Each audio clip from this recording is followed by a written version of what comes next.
கையில் தூக்கி நம்ம வந்து ஆண்டவர்கிட்ட நம்ம தவறணும். சரிங்களா?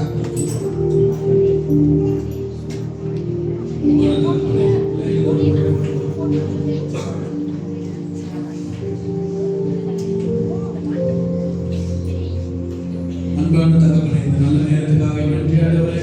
அப்பா உங்களை ஆராதிக்கும்படி மகளை கொடுத்த பாக்கியத்துக்காக நன்றி. பாதப்படியாக கூடி வந்திருக்கிறோம். புதிய ஆராதனை நீர் இடம் பண்ணும் ஆண்டவரே. மத்தியில் நீர் ஆசீர்வாதம் ஆண்டவரே. இந்த பிரசனத்தை நாங்கள் விரும்பி ஜெபிக்கிறோம் ஆண்டவரே. மத்தியில் நீர் ஆசீர்வாதம் கேட்கின்ற வசனங்கள் எங்கள் இருதயத்தில் வெளிப்பட வேண்டும். நீர் எங்களோடு நீர் பேச வேண்டும் ஆண்டவரே. ஒவ்வொருவருக்கும் காலையில் வைத்திருக்கிறீர்கள். ஒவ்வொருவருக்கும் இறைவனை நீர் பேசின ஆண்டவரே. அப்பா ஒரு மாற்றம் உள்ள ஒரு நாளாக இந்த நாளாக மாற்றம் பேசி ஆண்டவரே. அப்பா நீங்க இடைப்படும் உங்கள் பிரசனம் நிறைவாக உச்சப்படுவதற்காக ஜெபிக்கிறோம். நாங்கள் வீடு திரும்ப பொழுது ஒரு மகிழ்ச்சியோட ஒரு விடுதலோட நாங்கள் வீடு திரும்புகிறோம் என்று நாங்கள் விசுவாசத்தை அறிக்கையிட்டு ஜெபிக்கிறோம். அந்த ஒரு வல்லமை போர்பட்ட ஒரு பெரிதான காரியங்களை இந்த நாளில் நீங்கள் செய்கிறாங்க. ஊழியருக்காக நன்றி செலுத்துகிறோம். உடைய சுகபத்தமாய் கொண்டு வந்து சேர்த்து நாளை பயன்படுத்தி எங்களோடு நீ பேச போகிற நாட்காய் நன்றி. வசனத்தில் சத்தியத்தை சத்தியத்தை அறிகிறோம். நாமத்தினால் விடுதலை பெற்று கொள்கிறோம். வெற்றியுள்ள நாளாக மாற்றுகிறார். சிவபாதங்களுக்கு காணிக்கும் ஆண்டவரே. கொண்டு வந்திருக்கிற ஆசீர்வாதம் கையில் பிரியாசன ஆசீர்வாதம் வேலைகள் வெற்றிகள் ஜெயங்களும் காணப்படட்டும். எல்லா வருவிலும் நீங்கள் அற்புதங்கள் நடக்கட்டும். தேவைகள் சந்திக்கப்படட்டும். வெற்றியுள்ள நாளை மாற்றும் நாளெல்லாம் நன்மையும் என்ற தொடர் என்ற வார்த்தையில் ஆசீர்வாதம் எப்பொழுது அதை நிரப்புகிறாங்க. அந்த வாக்குத்தத்தில் ஆசீர்வாதம் ஊற்றப்படுகிறது. ஜெபிக்கிறோம். இயேசு கிறிஸ்துவின் நாமத்தில் ஜெபிக்கிறோம். ஆமென்.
Oh,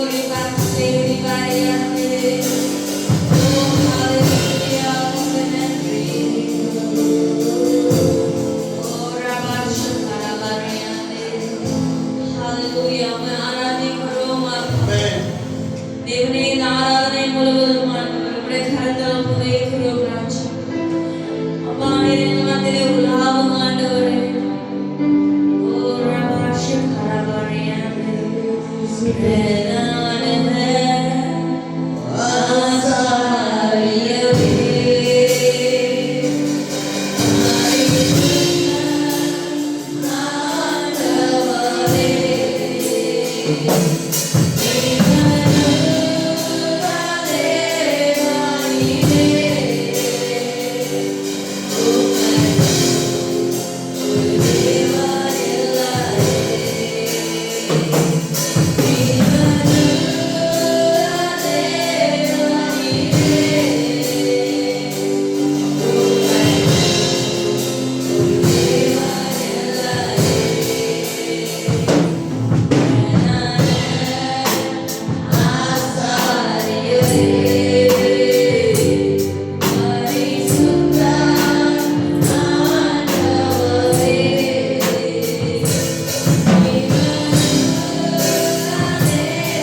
கிருபை இல்லாமல் நாங்கள் வாழ முடியாத ஆண்டவரே.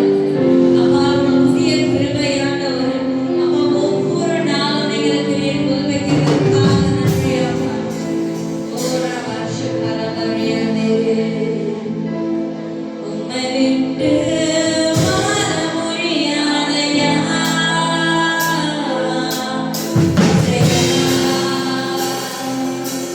ஏசையா சொல்லுங்க உம்மை விட்டு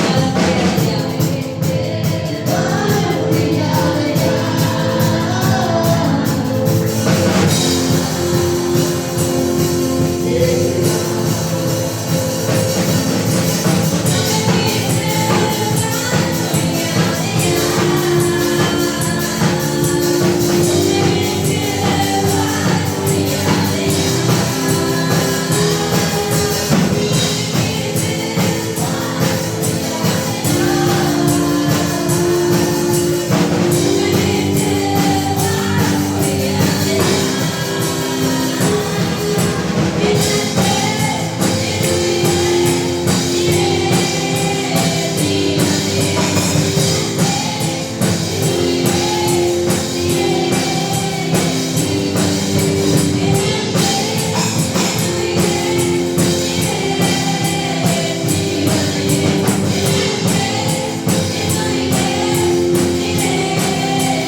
மாற்றி கொடுக்கலாம் நன்றி.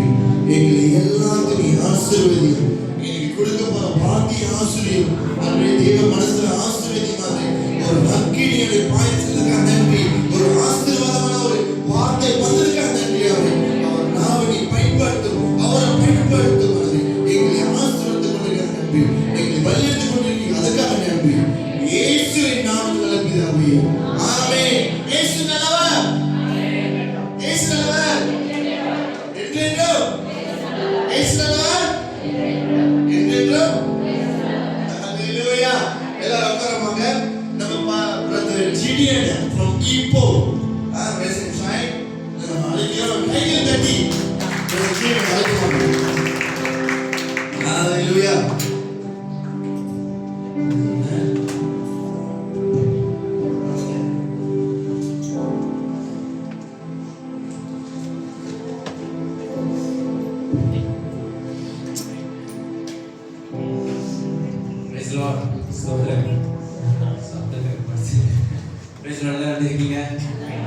நல்லா ஒரு கையை தட்டி ஆரம்பிக்கிறேன்.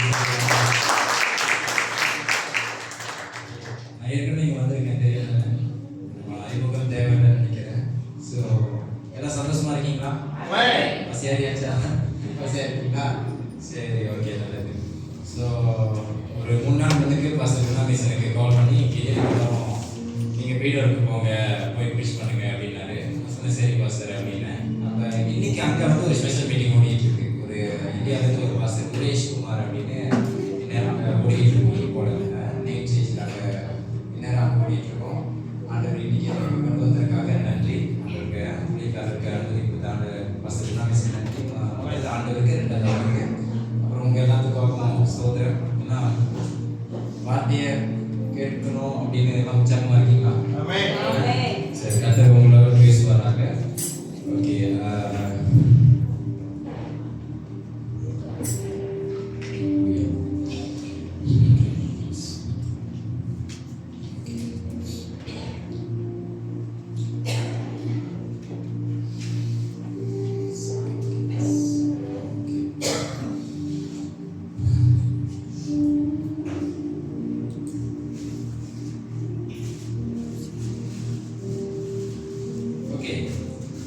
நேற்று ஆண்டவர்கிட்ட ஜெபம் பண்ணிட்டு இருந்தேன். சாயங்காலம் ஒரு 4 மணிலேருந்து அப்படியே ஜெபம் பண்ணிட்டு இருக்கும்போது, ஆண்டவரே நான் எதை குறித்து பேசணும், எந்த வார்த்தையை நான் கொடுக்கணும், என் மாமிசத்தில் எதை கொடுத்துடக்கூடாது, ஆண்டவரே எந்த வார்த்தையை பேசணும்னு நான் ஜெபம் பண்ணுற வார்த்தையே வரல இருக்கு.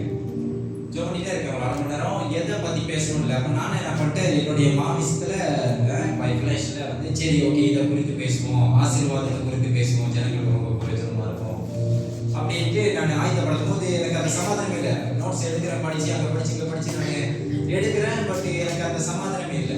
அந்த சமாதானமே இல்லை. என்ன இது இந்த மாதிரி ஆனதே இல்லையே அப்படின்ட்டு தொடர்ந்து அப்படி என்ன பண்ணேன், சரி ஓகே ஆண்டவரே மெசேஜ் கொடுக்கலாம்னு பரவாயில்ல, நான் போய் விட்டுட்டு வந்துடுறேன் அப்படின்ட்டு நான் பாட்டுக்கு அப்படியே ஜெபம் பண்ணிட்டே இருக்கேன். ஆண்டவர் இன்னைக்கு இங்கே பேச சொன்னது வந்து கண்ணீர் ஜெபம். நிறைய பேர் மனசுல வந்து இன்னைக்கு ஒரு கேள்வி இருக்கும், என் ஜெபம் கேட்கப்படுதா? இன்னைக்கு அநேகர் வந்து ஜெபிச்சு அநேக காரியத்துல வந்து அந்த ஜெபம் கேட்கப்படுதா? என் ஜெபம் முதலாவது தேவன் சமூகத்துல எட்டுதா? தேவன் சமூகத்துல எட்டுதா? சரி, என் ஜெபம் கேட்கப்படுதோ கேட்கப்படலையோ, முதலாவது ஆண்டவர் என் கண்ணீரை பார்க்கிறாரா? முதலாவது ஆண்டவர் என் கண்ணீரை பார்க்கிறாரா? எனக்குள்ளாக ஒரு மாற்றம் வருதா வரலையா? நான் ஜெபிச்ச காரியம் அப்படியே தான் நிற்குது. இந்த மின்னுக்கு நிற்கிற அந்த செவரு மின்னுக்கு முட்டி கொண்டு இருக்கிறதுக்கு பின்னாடியும் முட்டி கொண்டு படிக்கும், மின்னுக்கு நவராத படிக்கும் முட்டி கொண்டு இருக்க.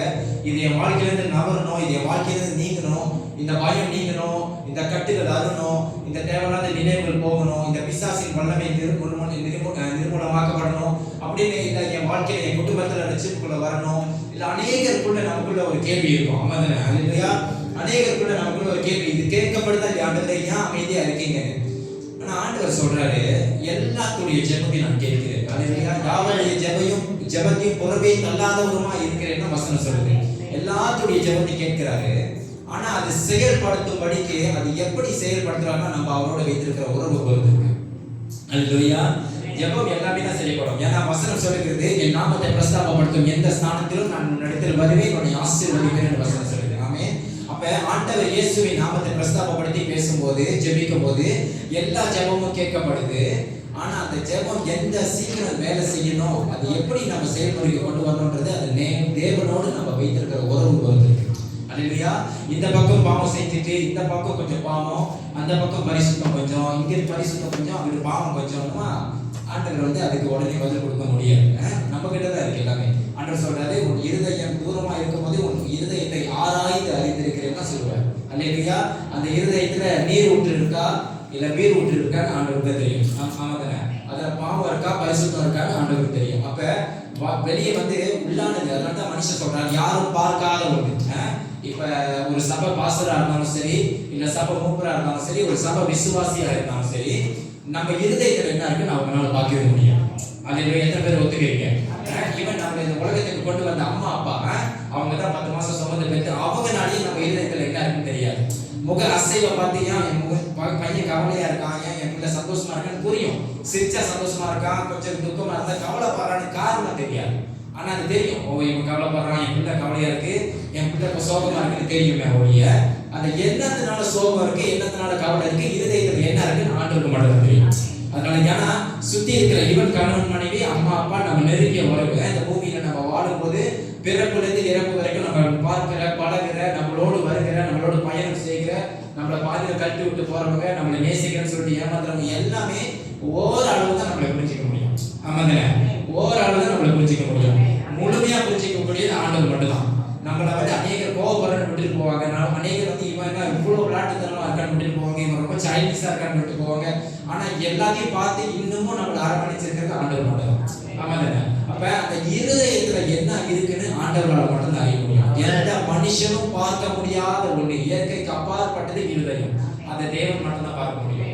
ஏன்னா அந்த இருதயத்தை உள்ள வச்சதே அவர்தான். அல்லேலூயா. அப்ப இருதயங்களை ஆராய்ந்து அறிந்திருக்கிறவர் கர்த்தர் ஒருவர் தான். அப்ப அவரால் மட்டும்தான் அந்த இருதயத்துக்குள்ள எவ்வளவு சோகம் இருக்கு, எவ்வளவு பாரம் இருக்கு, எவ்வளவு கண்ணீர் இருக்கு, எவ்வளவு ஒரு நடக்காத காரியங்களுக்காக ஏங்கி கொண்டிருக்கிற அந்த கண்ணீர் வேதனை எவ்வளவு இருக்குன்னு ஆண்டவர் மட்டும்தான் அறிய முடியும். அப்ப நீங்க என்ன பண்ணணும், நம்ம என்ன பண்ணணும்னா மனுஷன் பின்னால போயிட்டு என்னைக்கும் அதை ரெண்டு ஒரு எனக்காக ஜெபம் பண்ணுங்கன்னு சொல்றது தப்பு கிடையாது, அது நல்ல ஒரு காரியம். ஆனா அதையே சார்ந்து இருக்கக்கூடாதுன்னு தான் நான் சொல்றேன். தனிப்பட்ட ஜெபம். ஆண்டவர் சொல்றார் ஆபிரகாமை பார்த்து, நான் உனக்கும் எனக்கும் ஒரு உடன்படிக்கை செய்து உன்னை திரளாய் பெருக பண்ணுவேன்னு சொல்றேன். ஆதியாகமத்துல சொல்லப்பட்டிருக்கு. ஆமாங்க. ஆண்டவர் சொல்லல, நான் உனக்கும் உன்னுடைய ஊழியக்காரருக்கும் உன்னை ஒரு உடன்படிக்கை செய்து உன்னை நான் ஆசீர்வதிப்பேன்னு சொல்லல, உனக்கும் எனக்கும். அதனுடைய அர்த்தம் என்னன்னா நீயும் நானும் மட்டும்தான். புரியுதுங்களா? நீயும் நானும் மட்டும்தான். அதாவது என் பிள்ளையா என் நம்பி வந்த நீனு, உன்னோட தகப்பனா தேவனா இருக்கிற நான், எனக்கும் உனக்கும் மட்டும்தான் அந்த உறவு இருக்கும். நீ எனக்கும் உனக்கும் உறவு சரிப்படுத்திட்டீங்கன்னா நீ கேட்கவே தேவையில்லை. நீ வாயை திறக்காத முன்னைக்கு உன் இருதயத்தில் என்ன இருக்குன்னு அறிஞ்சிருவேன். அல்லேலூயா. அப்ப நம்ம தேவனோடு என்ன ஒரு உறவை வைத்திருக்கோம், அந்த உறவின் பிரகாரம் நம்மளை கர்த்தர் ஆசீர்வதிக்க முடியும். ஆமா தானே? பாவம் செய்துட்டு ஆண்டவரே ஆசீர்வதின்னு அவர் கேட்பாரு, என்ன நீ எனக்கு பிடிக்காததை செஞ்சுக்கிற, என் பிரமாணங்களை கை கொள்ற, என்னோட கட்டளைகளை கை கொள்ள மாட்டேற, எப்படி நான் வந்து ஒன்று ஆசீர்வதிக்க முடியும்? ஆமா தானே? இப்ப 2000 வெள்ளி சம்பளம் எடுத்துட்டு பிஎம் பார்க்கணும்னா முடியுமா? முடியாது தானே? ஆமா தானே? அதோட மெயின்டெனன்ஸ் ரொம்ப ஹை தானே? அப்ப அதுக்கேற்ற சம்பளம் தான் அதுக்கேற்ற காடி பார்க்க முடியும். அதே மாதிரி தேவனோட ஏற்ற ஒரு சரியான உறவு இருந்தாதான் அவர் கொடுக்குற ஆசீர்வாதத்தை நம்ம சுதந்திரித்துக் கொள்ள முடியும். ஆமா தானே? அதை நம்ம வழி நடத்த முடியும். அப்படி பைபிள்ல யூதா கோத்திரத்துல அதற்கு பின்பும் அந்த ஒரு ராஜா, யூதா கோத்திரத்துல எசேக்கியா ராஜான்னு ஒருத்தர் இருப்பார். எல்லாத்துக்கும் தெரியும். எசேக்கியா வந்து one of the famous man in Bible. அவர் வந்து தேவனுக்கு கீழ்ப்படிந்து தேவனுடைய பிரமாணங்களை கை கொண்டு யூதா கோத்திரத்துல ஒரு ராஜாவா இருந்து ஜனங்களை சரியான முறையில தேவ பயத்தோடு வழி நடத்தின ஒரு நல்ல ராஜா எசேக்கியா ராஜா. அப்படியேப்பட்ட அந்த எசேக்கியா ராஜா வாழ்க்கையில ஒரு கடினமான ஒரு சூழ்நிலை வருது. அதை குறித்து தான் இன்னைக்கு நம்ம பார்க்க போறோம். அதை வச்சு ஆண்டவர் அவரை எப்படி அவரை வழி நடத்துறாரு, எப்படி அந்த சூழ்நிலையில அவர் தேவனை விட்டு விலகுறாரா இல்ல விலகலையா, இல்ல இன்னமும் அவரையே சார்ந்திருக்காரா அப்படின்னு தான் நம்ம பார்க்க போறோம். அல்லேலூயா. எடுத்துக்கொள்வோம் 2 ராஜாக்கள் 2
ஓகே, இந்த எசேக்கியா ராஜாவுடைய குணாதிசயங்களை முதல்ல பார்த்துருவோம். அவர் எப்படி தேவனுக்கு இருந்தாருன்னு நம்ம பார்த்துருவோம். 2 ராஜாக்கள் 18வது அதிகாரம் படிக்கிறீங்களா?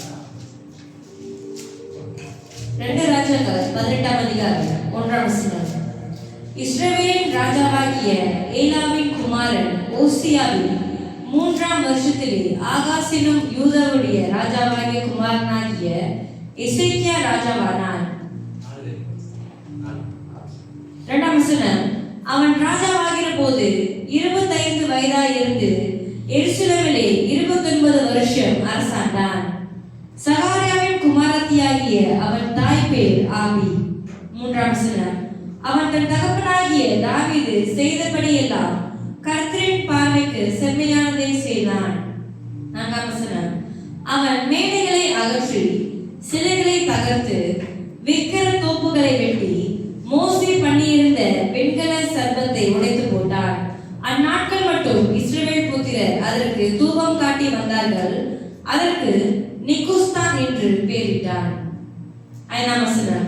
அவன் இஸ்ரவேலின் தேவனாகிய கர்த்தர் மேல் வைத்த நம்பிக்கையிலே அவனுக்கு பின்னும் அவனுக்கு முன்னும் இருந்த யூதாவின் ராஜாக்கள் எல்லாம் அவனைப் போல் ஒருவனும் இருந்ததில்லை. 6ஆம் வசனம். அவன் கர்த்தரை விட்டு பின்வாங்காமல் அவரை சார்ந்திருந்து கர்த்தர் மோசேக்கு கற்பித்த அவருடைய கற்பனைகளை கைக்கொண்டு நடந்தான். ஆகையால் கர்த்தர் அவனோடு இருந்தார். அவன் போகிற இடம் எங்கும் அவனுக்கு அனுகூலமாயிற்று. பாத்தீங்களா, அவரை பத்தி சொல்லப்படுது. பாத்தீங்களா, எப்போ வந்து 3வது அதிகாரம் 3வது வசனம் சொல்லுது, அவன் தன் தகப்பனாகிய தாவீது செய்தபடி எல்லாம் கர்த்தரின் பார்வைக்கு செம்மையான செய்தான். அப்ப எல்லாமே அக்யூரேட்டா செம்மையா சரியா செய்தான். ஆண்டவரே இது எஸ்னா ஆண்டவர் சொல்லிட்டாருன்னா செஞ்சிருவாரு. அது நோ ஆண்டவர் சொல்லிட்டாருன்னா நோ. இவன் அவருக்கு அதை பிடிச்சிருந்தாலும் அவருடைய மாமிசத்துக்கு அது வேணுமா இருந்தாலும் ஆண்டவர் once say no means no, இல்லைன்னா இல்லை, செய்யலைன்னா செய்யல. 5வது வசனம் சொல்லுது, அவன் இஸ்ரவேலின் தேவனாகிய கர்த்தர் மேல் நம்பிக்கை வைத்தபடியினான். வைத்த நம்பிக்கையிலே அவனுக்கு பின்னும் அவனுக்கு முன்னும் இருந்த யூதாவின் ராஜாக்களில் எல்லாம் அவனை போல் ஒருவனும் இல்லை. அல்லேலூயா. அவன் தான் ராஜா, யூதாவுக்கு ராஜா.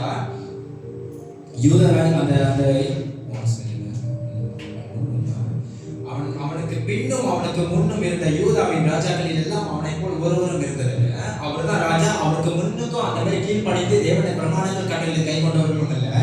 அவனுக்கு பின்பு, அதாவது அவருக்கு பின்பும் அந்த மாதிரி செய்தவர்கள். அப்படியாப்பட்ட ஒரு தேவ பயத்திலும் தேவன் மேல அன்பு, ஒரு ஆள் மேல அன்பு இருந்தாதான் அவங்க பேசுறது அவங்களுக்கு பிடிச்சதை நம்ம செய்ய முடியும். ஆமா தானே? ஒரு கணவனுக்கும் ஒரு மனைவிக்கும் அந்த அன்பு இருந்தாதான் அவன் கணவன் சொல்றத மனைவி செய்வாங்க, மனைவி சொல்றத கணவன் வந்து கீழ்ப்படிந்து செய்வாங்க. ஆமா தானே? அதே மாதிரி அந்த அன்பு இருக்கிற வரைக்கும் எல்லா கீழ்ப்படிந்து இருக்கும். ஆமா தானே? ஒன்ஸ் அன்பு இல்லைன்னா தான் நீ என்ன சொல்றது நான் என்ன கேட்குறது அப்படின்றவாங்க. ஆமா தானே? அது மனுஷ வாழ்க்கையில இயல்பான ஒண்ணு. அப்படி தேவன் மேல் உண்மையாவே அன்பு வைத்து தேவனை பற்றி கொண்ட ஒரு ராஜா யூதா கோத்திரத்துல அதற்கு முன்பும் அந்த மாதிரி இல்லை, அதற்கு பின்பும் அந்த மாதிரி இல்லை. அப்படியாப்பட்ட ஒரு மகிமையான தேவனுக்கு மகிமை செலுத்தக்கூடிய ஒரு வல்லமை உள்ள நல்ல இருதயம் உள்ள ஒரு ராஜா தான் எசேக்கியா. இப்ப எல்லாத்துக்கும் தெரிஞ்சிச்சு எசேக்கியா எப்படிப்பட்டவர். ஆனா அவர் வாழ்க்கையில ஒரு சோதனை வருது. ஓகேங்களா? என்னன்னா இது எல்லாத்துக்கும் தெரியும், நம்ம படிச்சிருக்கோம். ஆனா இது ஆண்டவர் இன்னைக்கு இங்க பேச சொல்றாங்க, இங்க யாருக்கும் இதுக்கு பிரயோஜனமா இருக்கு. அல்லேலூயா. 2 ராஜாக்கள் 20வது அதிகாரம்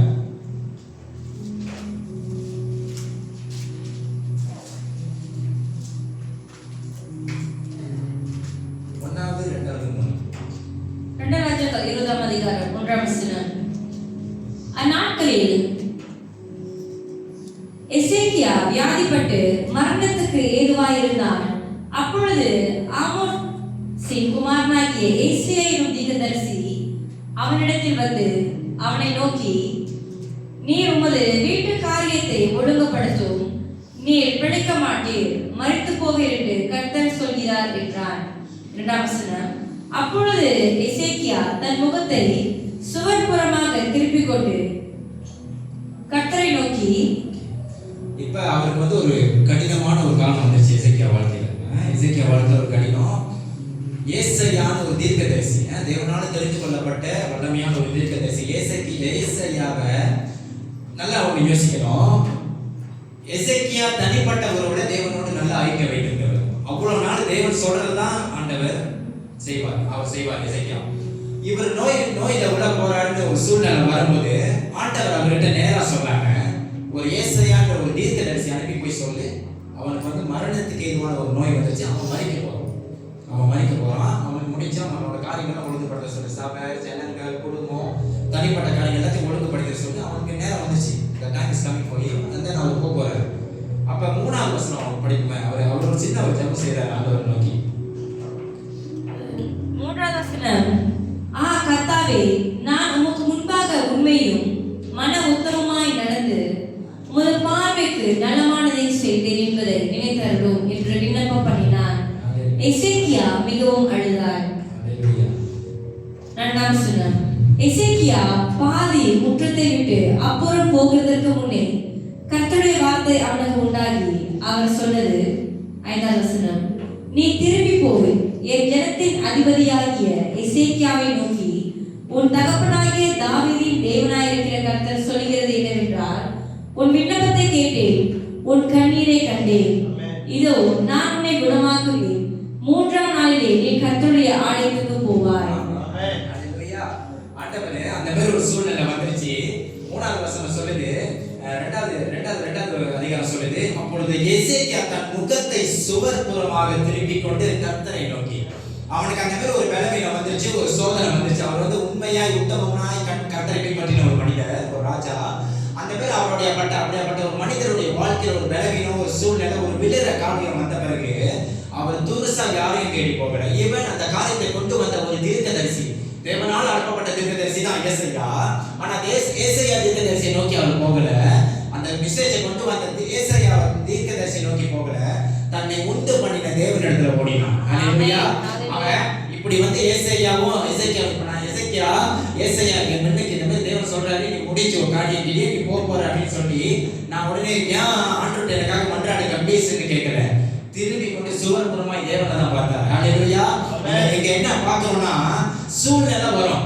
ஆண்டவருக்காக உண்மையும் உத்தமமாய் ஓடின ஒரு மனிதர் தான் எசேக்கியா வாழ்க்கையில சூழ்நிலை வரும். அவரை உத்தமமாய் பின்பற்ற ஒவ்வொருடைய மனிதர்கள் வாழ்க்கையில விழற சூழ்நிலை ஒரு நாள் வரும்.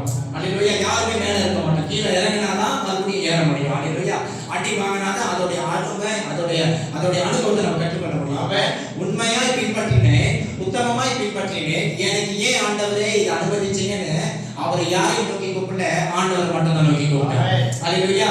அப்ப ஆண்டவர் சில காரியங்களை அனுமதிச்சார். ஏன்னா ஏசாயா தீர்க்கதரிசிட்ட சொல்லி அனுப்புனதும் ஆண்டவர் தான், அந்த காரியத்தை அவர் வாழ்க்கையில வரப்போது அனுமதிச்சதும் ஆண்டவர் தான். இன்னைக்கு அநேகருக்குள்ள ஒரு கேள்வி இருக்கும், ஏன் ஆண்டவரே என் வாழ்க்கையில இதை அனுமதிச்சீங்க, ஏன் ஆண்டவரே என் வாழ்க்கையில இதை எடுத்தீங்க, ஏன் ஆண்டவரே என்னை விலை பண்ணீங்க, ஏன் ஆண்டவரே என்னை வெட்கப்படுத்துனீங்க, ஏன் ஆண்டவரே என்னை தூஷிக்க செய்வீங்க, ஏன் ஆண்டவரே அவங்களே பரிசுத்தம் இல்ல, அவங்களுக்குள்ளே பல ஆயிரம் ஓட்டைகள் இருக்கு, ஆனா அவங்க முன்னுக்கு ஏன் ஆண்டவரே என்ன போய் உள்ள வச்சுக்கின்னு நிறைய காரியம் வருது.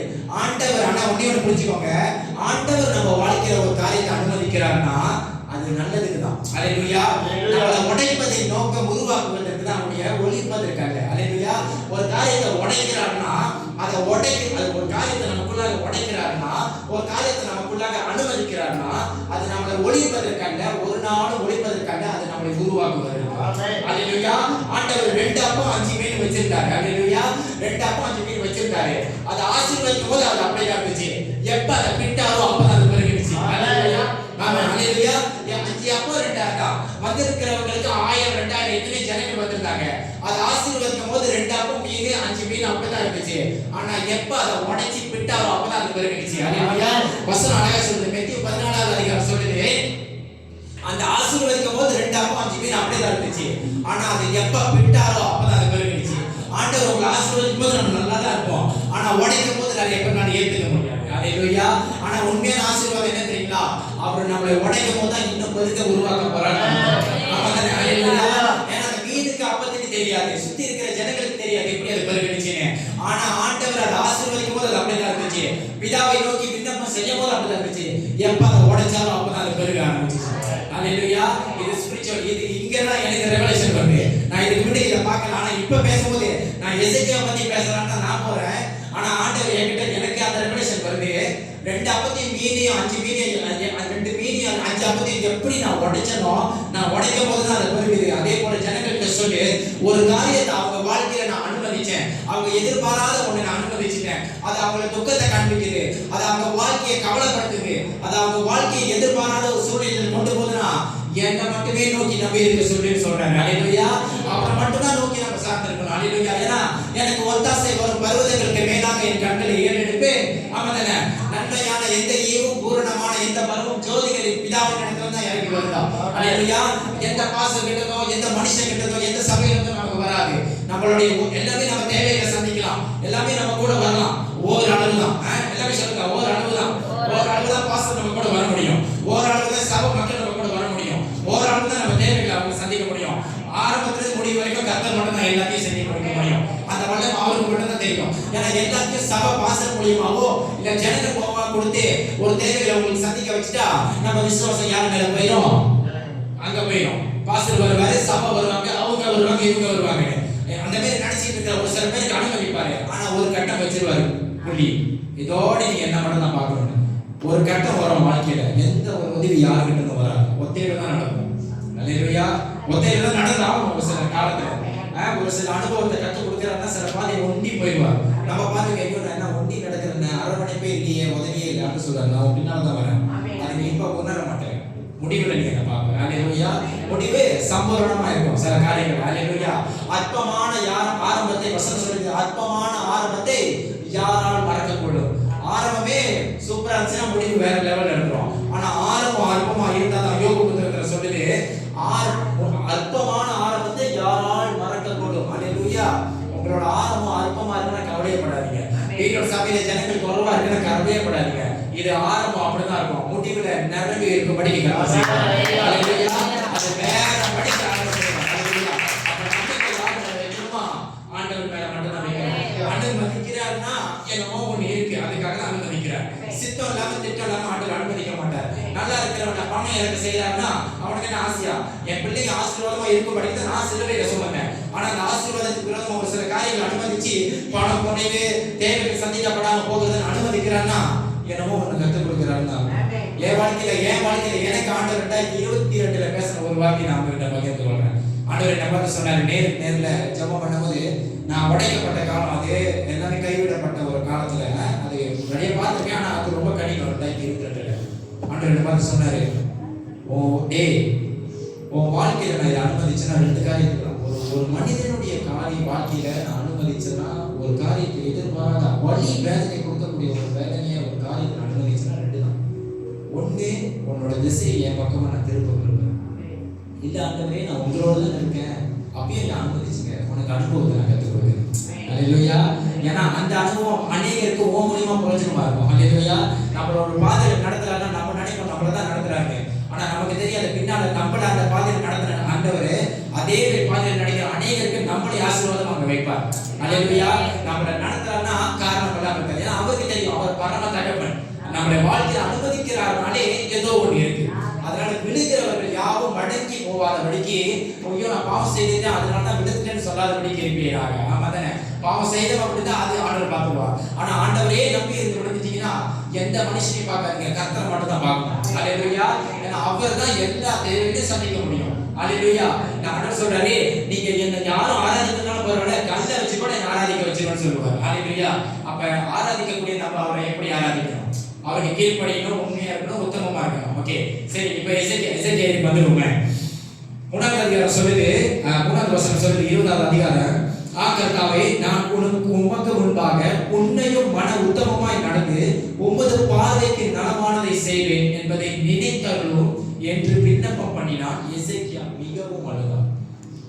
இப்படிலாம் ஒரு சூழ்நிலை வாழ்க்கையில வந்துச்சு, நான் சாக போறேன் ஆண்டவரே, எனக்கு எந்த ஒரு நோய் இல்லையே, நான் ஏன் சாக போறேன், திடீர்னு வியாதிப்பட்டு எனக்கு அந்த வியாதி வந்துச்சு, திடீர்னு இந்த வியாதி எனக்கு குணமாக்குறது நீங்க வந்தீங்கன்னா பரவாயில்ல, இந்த வியாதியிலே பெற்றுனாலும் பரவாயில்ல, எனக்கு மரணம் சம்பவிக்க போகுதா, ஆண்டவரே நான் உங்களுக்கு உண்மையாக இருந்தேனே, உத்தமமா இருந்தேனே, ஆண்டவரே இதை என் வாழ்க்கையில் அனுமதிச்சிங்கன்னு கேட்டுட்டு கடைசி வசனம் சொல்லுது, எசேக்கியா மிகவும் அழுதான். அல்லேலூயா. ஆண்டவர் அவனுடைய கண்ணீரையும் ஜெபத்தை கேட்டாரா கேட்கலையா, அதுதான் இங்கே உண்மையா உத்தமமாய் நடந்தவர்களை ஒரு நாளும் கீழே விடாதவர்கள் அநேக நீ வசனம் சொல்லுது, நீதிமொழிகள்ல நீதிமான் அநேக தரம் விழுந்தாலும் மறுபடியும் கர்த்தரை விடுவிக்க செய்வார். ஆமா தானே? அப்ப நாலாவது வசனம் சொல்லுது, ஏசாயா பாதி, அதாவது அந்த தீர்க்கதரிசி, சொல்லப்பட்ட தீர்க்கதரிசி சொல்லுது, 4வது வசனம் சொல்லுது, எசேக்கியா பாதி முற்றத்தை விட்டு அப்புறம் போகிறதற்கு முன்னமே கர்த்தருடைய வார்த்தை அவனை உண்டாகி அவன் சொன்னது. 5வது வசனம் நல்லா கவனிப்போம் எல்லாமே. ஏசாயா கிட்ட ஆண்டவர் சொல்றாரு, நீ திரும்பி போய் என் ஜனத்தின் அதிபதியாகிய எசேக்கியாவை நோக்கி. ஆண்டவர் எப்படி சொல்றாரு பாருங்க. ஆண்டவர் சொல்றாரு, நீ போய் வெறும் எசேக்கியாவை நோக்கின்னு சொல்லல. ஆண்டவருடைய வசனத்துல அழகா சொல்லுது, என் ஜனத்தின் அதிபதியாகிய எசேக்கியா. ஆண்டவர் அவனை எப்படி பார்க்கிறார் பாத்தீங்களா? அவருடைய ஜனத்துக்கு ஒரு அதிபதியா தான் எசேக்கியாவை பார்க்கிறார். அல்லேலூயா. உணர முடியுது அவனால. அவர் வைத்திருக்கிற, அவரே நம்பி இருக்கிற ஜனத்துக்கு, அவருடைய பிள்ளைகளுக்கு ஒரு ராஜாவா தான் எசேக்கியாவை அனுமதிச்சிருந்தார். அப்படியே எசேக்கியாவுக்கு தான் இந்த சூழ்நிலையை அனுமதிச்சார். அடுத்த வசனம் சொல்லுது, உன் தகப்பனாகிய தாவீதின் தேவனாய் இருக்கிற கர்த்தர் சொல்லுகிறது என்னவென்றால், உன் விண்ணப்பத்தை கேட்டேன். அல்லேலூயா. நீ பண்ண விண்ணப்பம், அந்த வேதனை, அந்த கவலை, அந்த துக்கத்துல பண்ண உன் ஜெபத்தை நான் கேட்டேன். ஆண்டவர் அதுக்கப்புறம் சொல்றாரு, உன் கண்ணீரையும் நான் கண்டேன். அநேகர் நம்மளுடைய ஜெபத்தை பக்கத்துல நின்று கேட்க முடியும், போன்ல பேசும்போது நம்ம அவங்க கிட்ட ஷேர் பண்ணும்போது கேட்க முடியும். ஆனா நம்ம கண்ணீரை யாராலையும் காண முடியாது, கண்ணால ஒண்ணும் செய்ய முடியாது. ஆண்டவர் சொல்றாரு, உன் விண்ணப்பத்தை கேட்டேன், உன் கண்ணீரை கண்டேன், இதோ நான் உன்னை குணமாக்குவேன், 3ஆம் நாளிலே நீ கர்த்தருடைய ஆலயத்துக்கு போவாய். இதோ நான் உன்னை குணமாக்குவேன். அல்லேலூயா. நீ என்னை நோக்கி செஞ்ச ஜெபத்துக்கு என் காது கேட்டுச்சு, நீ என்னை நோக்கி அழும்போது என் கண்ணு அதை பார்த்துச்சு. நான் உன்னை குணப்படுத்துவேன். அல்லேலூயா. நான் உன்னை சுகப்படுத்துவேன், நான் உன்னை விடுதலையாக்குவேன். எங்க, எப்ப, எப்படின்னா, நீ என்னை நோக்கி அமர்ந்திருக்கும் போது, நீ என்னை நோக்கி விண்ணப்பம் செய்யும் போது, நீ என்னை நோக்கி கண்ணீர் விடும் போது, ஆண்டவர் கண்ணீரை காண்கிற தேவன், ஆண்டவர் ஜெபத்தையும் கேட்கிற தேவன். மாமிசமான யாவரையும் புறமே தள்ளாதவரும், யாவருடைய ஜெபத்தையும் புறமே தள்ளாதவரும் தான் கர்த்தர். அப்படி அதுதான் மனுஷனுக்கும் தேவனுக்கும் உள்ள வித்தியாசம். நம்ம மனுஷன் எப்படின்னா, நம்ம வீட்டில், நம்ம இந்த சபையிலையோ வீட்டிலையோ நம்ம தனிப்பட்ட வளர்த்துல நம்ம சொல்லி கேட்கணும்னா அவங்க பேச்சை நம்ம விட்டுருவாங்க. இவன் நான் பேச்சே கேட்க மாட்டாங்க, சரி கூட வராது. ஊழியத்திலையும் சரி அப்படிதான். மனுஷன் பேச்சை நம்ம கேட்கலாம், ஆண்டவர் மனுஷன் விட்டுருவான். ஆனா ஆண்டவர் எப்படி தெரியுங்களா, நான் சொன்னதை செவி கொடுத்து உன்னை கைவிடாது இருப்பேன். அதை நான் சொன்னது ஆண்டவருடைய வார்த்தை சொல்லுவேன். ஆமாதானே? மனுஷன் சொல்லலாம், நான் என் பேச்சு நீ கேட்கல, நான் கூட இருக்க மாட்டேன், நான் கூட வாழ மாட்டேன், நீ என் பேச்சு கீழ்படியில, நீ என்ன நேசிக்கல, நான் உனக்கு செய்ய மாட்டேன் அப்படின்னு போயிடலாம். ஆனா ஆண்டவர் சொல்றாரு, இல்ல, என் பேச்சை நீ கேட்கலையோ உன்னை கைவிடாம தான் இருப்பேன். நீ கேட்கறதுனால உன்னை கேட்க வச்சிருவேன், சூழ்நிலையை நான் மாத்துவேன். ஏன்னா உண்டாக்கிறவன் அவர் தான். ஆமாதானே? அவர்கிட்ட போயிட்டு நம்ம திண்டாலாம் காட்ட முடியாது. ஆமாதானே? அவர் தான் நம்முடைய உண்டாக்குறாரு.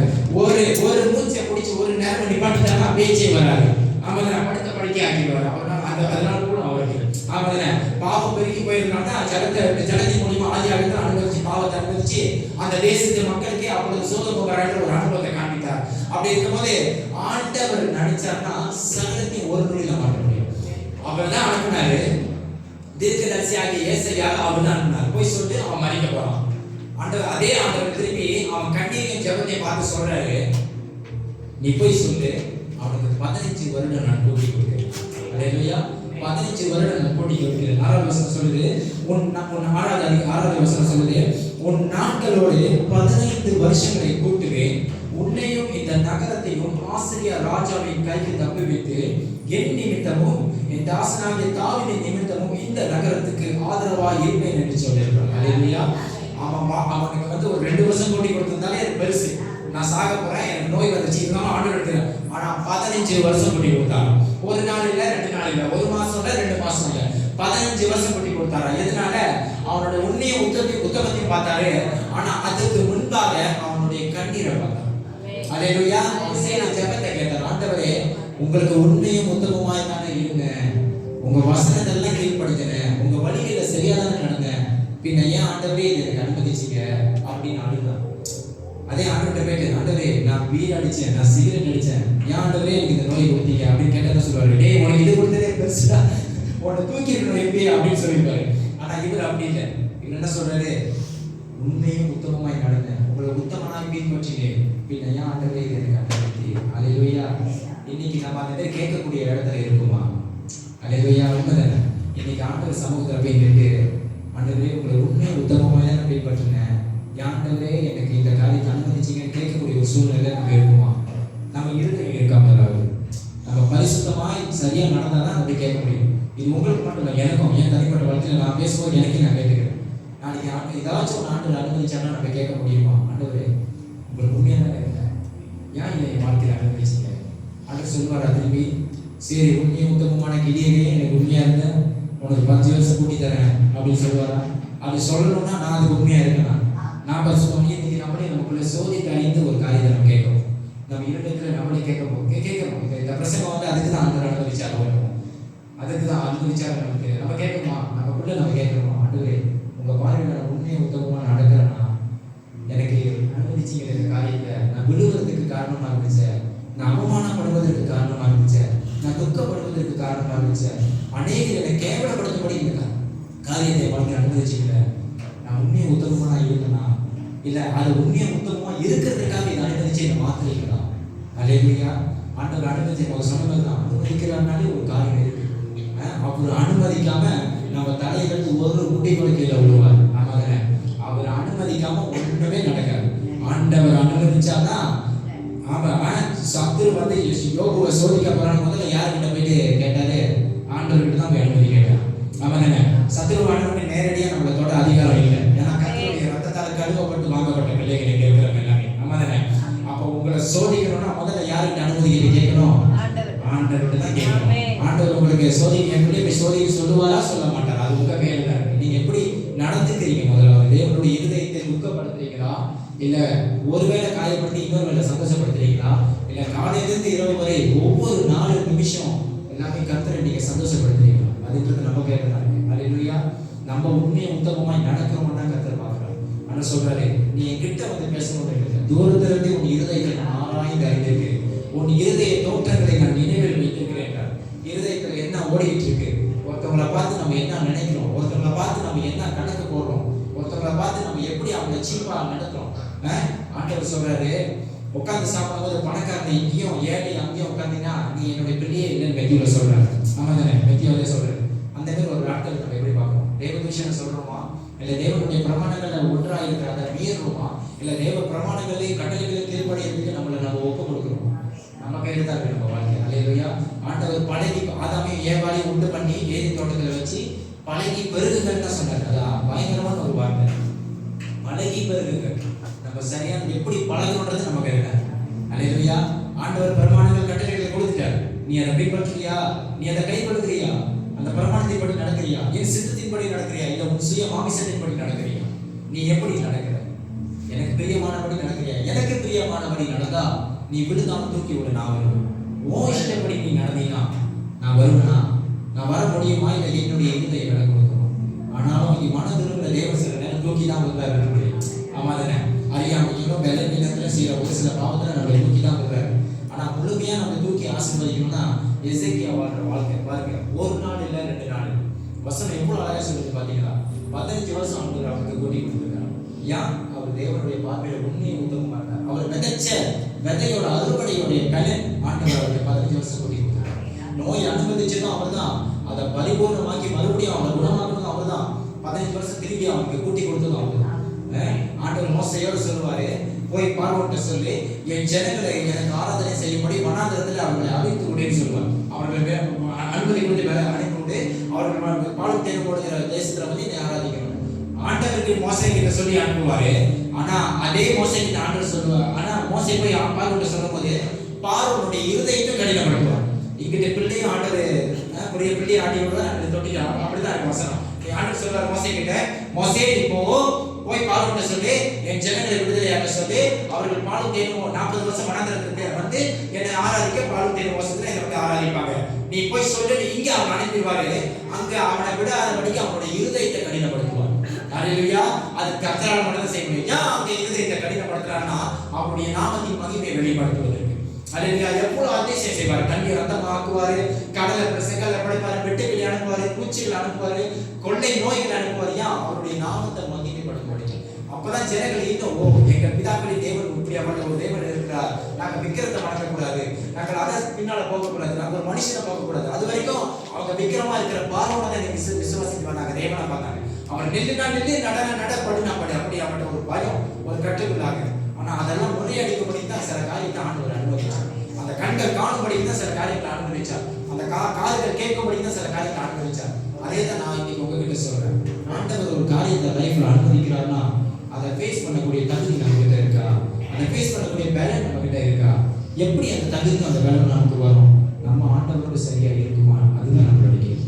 நான் அன்னைக்கு சொல்றேன், இந்த உலகத்துல பரிபூர்ணமானவங்க பரிசுத்தமானவங்க யாருமே மனுஷன். அது மேடையில் நின்று பேசுறவங்களா இருந்தாலும் சரி, கீழே உட்காந்து கேட்கிறவங்களா இருந்தாலும் சரி, பரிசுத்தவான்கள் யாருமே இல்லை. பரிசுத்தவான் ஒரே ஒரு ஆள். பரிசுத்தவானுக்கு பாத்திரமான, அந்த வார்த்தைக்கு பாத்திரமானவர் இயேசு ஒருவரே. அல்லேலூயா. அவர் மட்டும்தான் நம்மளை பரிசுத்தமாக்க முடியும். அதனால குறையில்லாத மனுஷனும் இல்லை, நிறைவான மனுஷனும். எல்லாத்துக்குள்ளேயும் குறைகள் இருக்கு, நிறைவான மனுஷன் யாரும் இல்லை. நிறைவானவர்னா ஒருத்தர் மட்டும்தான், அவர் மட்டும்தான். குறையுள்ள மனுஷன் நிறைவான ஆண்டவரை தேடும் போது அவனோட குறைவுகள் எல்லாம் நிறைவாக்கப்படுகிறது. அவன் தேடுகிற ஆண்டவர் சர்வ வல்லமையுள்ள நிறைவானவர். அவர் மட்டும்தான் ஒவ்வொரு மனிதனுடைய குறையிலும் நிறைவாக்க முடியும். அல்லேலூயா. அப்ப நாளைக்கு நான் இந்த பாவம் செஞ்சுட்டேன், இன்னைக்கு அநேகருக்குள்ள என்ன இருக்கா, நான் ஒரு சின்ன பாவம் செஞ்சுட்டேன், ஆண்டவர் மன்னிப்பாரா? நான் சொல்றேன், தேவ சமூகத்தில் ஆண்டவர் மன்னிக்க தயாரா இருக்கு. ஆண்டவர் மன்னிக்க நம்ம மனம் திரும்ப தயாரா இருக்குமா? அதுதான் கேள்வி. நான் தேவனுக்கு அறிக்கைக்கு மனம் திரும்ப தயாரா இருக்குமா? 2 நாளாகமம் 7:14 சொல்லுது, என் நாமம் தரிக்கப்பட்ட தங்கள் ஜனங்கள் தங்கள் பொல்லாத வழிகளை விட்டு மன்னிப்பு கேட்டு என் முகத்தை தேடி தங்களை தாழ்த்தினால் நான் அவர்களுக்கு மட்டுமல்ல அந்த தேசத்துக்கே ஒரு சேமத்தை கொடுப்பேன். அல்லேலூயா. முதலாவது நம்ம தாழ்த்த நம்ம தயாரா இருக்குமா? நம்ம ஜெபத்தை ஆண்டவர்கிட்ட அறிக்கையிட்டு மன்னிப்பு கேட்க தயாரா இருக்குமா? அல்லேலூயா. 2 நாளாகமம் 7:14 அருமையான ஒரு வசனம். என் நாமம் தரிக்கப்பட்ட என் ஜனங்கள் தங்களை தாழ்த்தி, முதலாவது தாழ்த்த கத்துக்கிறோமா? 2வது ஜெபம் பண்றோமா? 3வது என் முகத்தை தேடுறோமா? அவருடைய முகத்தை தேடுறோமா?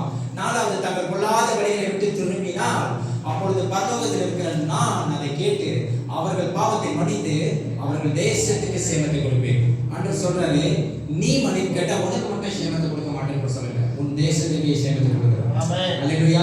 அப்ப அந்த தேசத்துல யாரா இருக்கா? நம்ம பில்டிங், நம்ம குடும்பம், நம்ம கூட பிறந்தவங்க, நம்ம பெத்த அம்மா அப்பா சொந்த பந்தம் விட்டு ருசி எல்லாமே தேசத்துல தான் இருக்காங்க. ஆமா ஆமா தானே? அப்ப நம்ம ஒருத்தருடைய மனம் திரும்புதலுக்கு எத்தனை பேர் ஆசீர்வதிக்கப்படுறாங்க பாத்தீங்களா? அல்லேலூயா. நம்ம ஒருத்தருடைய கீழ்ப்படிதலுக்கு எத்தனை சந்ததி, எத்தனை தேசம் ஆசீர்வதிக்கப்படுது பாத்தீங்களா? ஆண்டவர் சொல்றாரு, சோதோமோராவை அழிக்கிறதுக்கு தேடின திறப்பின் வாசல்ல ஒருவனையும் காணீங்கன்னு சொல்றாரு.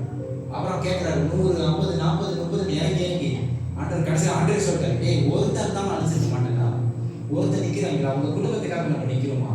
நம்ம குடும்பத்துல இருக்கிற ஜனங்கள் ரசிக்கப்படபடிக்கு நம்ம ஒருத்தர் திறப்பின் வாசல்ல நிக்கிறோமா? நம்ம கணவன் மனைவி மாறணும், சமாதானம் வரணும், சந்தோஷம் வரணும், சபை ரசிக்கப்படணும், ஒரு ஆள் நிக்கிறீங்களா? அந்த ஒரு ஆள் ஜெபத்தை கேட்டு ஆண்டவர் மாற்றுவார். எசேக்கியா ஒத்தையாளா இருக்கான். ஆண்டவர் எசேக்கியா பங்கு சேர்க்கிறதுக்கு ஏசாயாவை சேர்க்கவே கிடையாது. அல்லேலூயா. எசேக்கியா வா நீ ஒன்ன சொல்லிதான் ஆண்டவர் உங்ககிட்ட சொல்லிதான் எனக்கு அனுப்பினாரு, வா நம்ம 2 பேரும் சேர்ந்து ஜெபம்னு சொல்லலாமா இல்லையா? அவர் ஒத்தையில தான் 2 ஜெபம் பண்ணாரியா? அவருக்கு தெரியும் நான் அவர்கிட்ட எப்படி இருந்தேன், அவருக்கு மட்டும் தெரியும். எசேக்கியாவுடைய இருதயத்துக்கு மட்டும் தான் தெரியும் அவர் தனிப்பட்ட ரீதியில எப்படி இருந்தாரு. தேவன் அப்படி இருந்தார். நான் என் போஸ் கிட்ட உண்மையா இருந்தாதான் என் போஸ் எனக்கு பதவி கொடுப்பார், பதவி உயர்வு கொடுப்பார், சம்பளத்தை ஏற்றுவார், போனஸ் கொடுப்பார். என் போஸ் கிட்ட நான் திருட்டுத்தனம் பண்ணிக்கிட்டு களவாணித்தனம் பண்ணிட்டு இருந்தா நாளைக்கு எல்லாத்துக்கும் சுற்றி இருக்கிறவங்களுக்கு எல்லாத்துக்கும் ப்ரொமோஷன் வரும்போது, இன்க்ரிமெண்ட் வரும்போது நான் அவர்கிட்ட போய் கேட்கவும் முடியாது, எனக்கு கேட்க தைரியமும் வராது. அந்த மனசு இருக்காது. ஏன்னா நானே பர்ஃபெக்ட் இல்லை, நானே ஓட்ட திருட்டுத்தனமா அதை இது பண்ணிட்டு தான் நான் எப்படி போஸ் கேட்டுருவார், நீ உண்மையை உத்தமமா இருக்கியாடா? நீ இல்லை போ. அதுதான் சொல்றாரு, உண்மையும் உத்தமமான ஊழியக்காரனே கொஞ்சத்துல உண்மையாயிரும். நான் கொடுக்கப்பட்ட பிறப்புக்கும் இறப்புக்கும் நடுவில் நீ நடுவில் ஓட்டத்துல கொஞ்சமும் உத்தமமா இருந்தா, நான் கொடுக்கப்பட்ட அந்த கொஞ்சம் வாழ்க்கையில உண்மையா இருந்தா, நான் கொடுக்கப்பட்ட அந்த கொஞ்சம் ஊழியத்திலே உண்மையா இருந்தா, நான் கொடுக்கப்பட்ட காடி வேலை வீடு காடி போன்ற ஐஸ்வர்ய ஆசீர்வாதம் எல்லாத்தையும் உண்மையா இருந்தா, நான் கொடுக்கப்பட்ட சம்பளத்துல 10 பகுதி தேவனுடைய சமூகத்துல நீ கொடுத்து உண்மையா இருந்தா, உன்னை திரளாய் நான் பெருக பண்ணுவேன். ஏற்ற நேரம் ஒண்ணு இருக்கு. அவனை விதைக்கிற காலம்னு ஒண்ணு இருந்தா அறுக்கிற காலம்னு ஒண்ணு இருக்கும். அவனை மனுஷன், அதுவும் நம்ம ஆண்டு சொல்லிட்டு போனது, மனுஷன் எதை விதைக்கிறானோ அதையே அறுக்கிறான். நல்லதை விதைச்சா நல்லதா இருக்கும், கெட்டது விதைச்சா உங்களுக்கே தெரியும். நான் சொல்ல வேண்டாம். ஆமாங்க. அப்ப எதை விதைக்கிறோமோ அதை தான் அறுப்போம். வசனம் 126 சொல்லுது சங்கீதம், கண்ணீரோடு விதைக்கிறவர்கள் கெம்பீரத்தோடு அறுப்பார்கள். கண்ணீரோடு தான் இவங்க விதைச்சாரு அந்த விண்ணப்பத்தை. ஆமாங்க. கண்ணீரோடு தான் அந்த விதைச்சு அந்த தேவ சமூகத்துல விண்ணப்பத்தோடு விதைச்சாரு. அது அறுக்கப்பட்டுமா? அது அறுக்கப்பட்டுச்சா? அது கேட்கப்பட்டுச்சா? ஏன்? அந்த ஜெபம், நம்மளுடைய ஜெபத்துக்கு அவ்வளவு வல்லமை. முதலாவது ஜெபம் செய்யும் போது நம்மளோட தாழ்த்த கற்றுக்கணும். நான் போய் என் ஜெபத்தில் உட்காரும்போது முதல்ல ஆண்டவரே காலையில ராத்திரி இருக்க என்ன செஞ்சேன், சிந்தனை வார்த்தை சரீரம் இணையத்தின் மூலமா ஏதாச்சும் செஞ்சதுன்னு என்ன பண்ணீங்க அப்படின்னு சொல்லிட்டு தான் என்னுடைய ஜெபத்தையே செய்ய ஆரம்பிக்கும். முதல்ல மன்னிப்பு கேட்டு மனம் திருப்பிட்ட பிறகுதான் நான் என்ன சொல்ல வரணும், அதுக்கப்புறம் ஆண்டவர் அதை சொல்லி ஆண்டவரே இந்த காரியம் இருக்கு இதெல்லாம் செய்யணும். முதல்ல நாம என்னை தாழ்த்தி மன்னிப்பு கேட்டு தான் ஜெபத்தை செய்வோம். எடுத்தோடனே ஸ்தோத்திரம் ஆண்டவரே எனக்கு இதை செய்ய ஆண்டவரேன்னு சொல்ல முடியாது. நம்ம யார்கிட்ட பேசுறோன்றதை முதல்ல மனசுல வச்சுக்கணும். ஆமா தானே?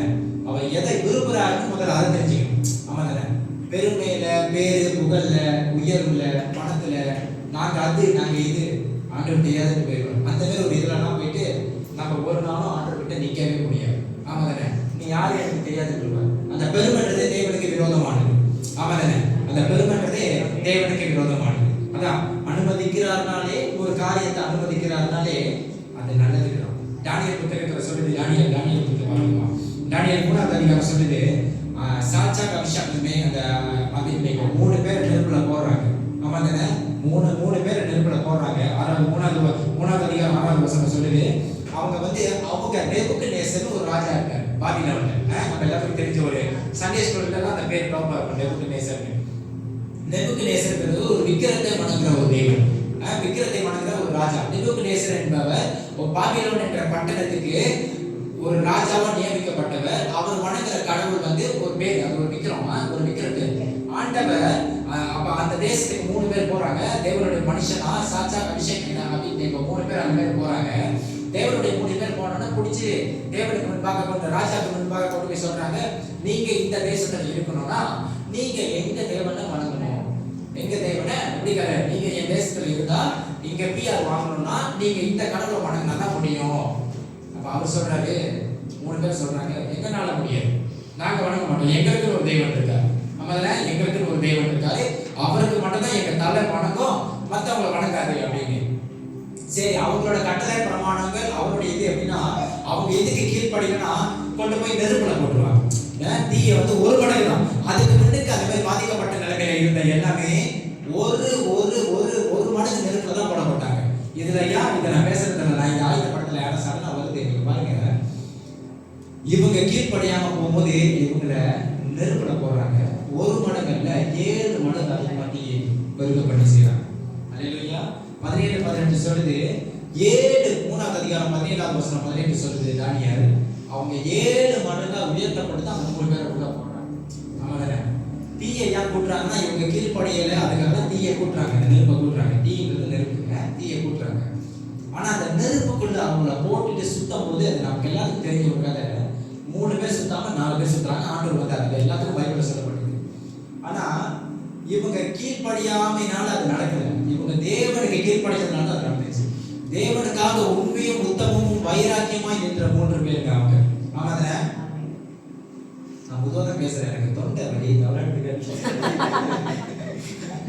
சோ 3 பேரும் உண்மையும் உத்தமமா நிற்கும் போது, தேவனுக்காக நிற்கும் போது அவங்க சந்திக்கிற அந்த நெருப்பு அவங்களை நடக்கவீங்க தூக்கி போனவங்களே அந்த நெருப்பு 7 மடங்கா அதிகரிக்கும் போது கிட்ட போனவங்களே சுக்குநூறா எரிஞ்சு போயிட்டாங்க. ஆனா இவனுக்கு அப்படிதான் இருக்காங்க. நெருப்புக்குள்ள போட்ட பிறகும் வேகல. 3 பேர் போட்டு 3ஆவது நம்ம ஆண்டவர் வந்துட்டாரு பாதுகாக்க. எனக்காக நீ நின்றியா, உனக்காக நான் வராம இருப்பேனா, எனக்காக வைராக்கியமா நின்றியா, உனக்காக நான் வராம இருப்பேனா, நான் வந்துட்டேன். அந்த தீயில சுத்துறாரு. 1 மடங்கு தீயில இருந்து 7 மடங்கு தீ அனுமதிச்சாரு.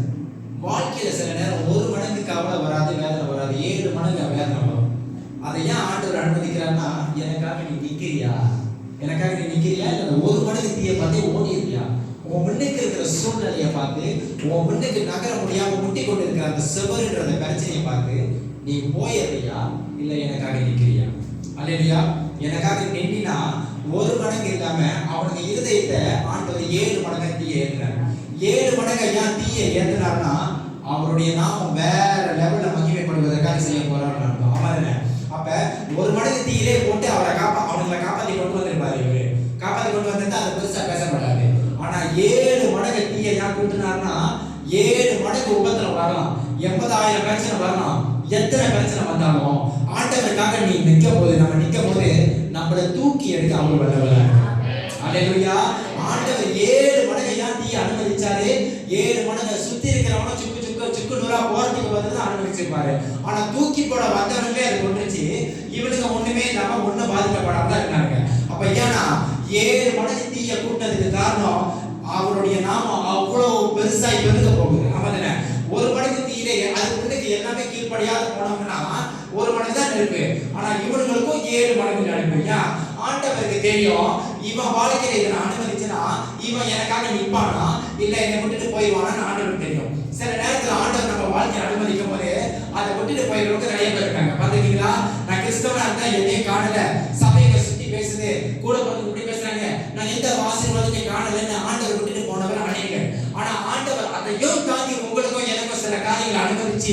நம்ம வாழ்க்கையை விட பண்ணிருக்கானா ஆண்டவருக்கு தெரியும். இவன் என்னை விட்டுட்டு போக மாட்டான், இவன் என்னை விட்டுட்டு போக மாட்டான். இது என் நாமத்துக்காக துதி சொல்லி வருகிற பிள்ளை.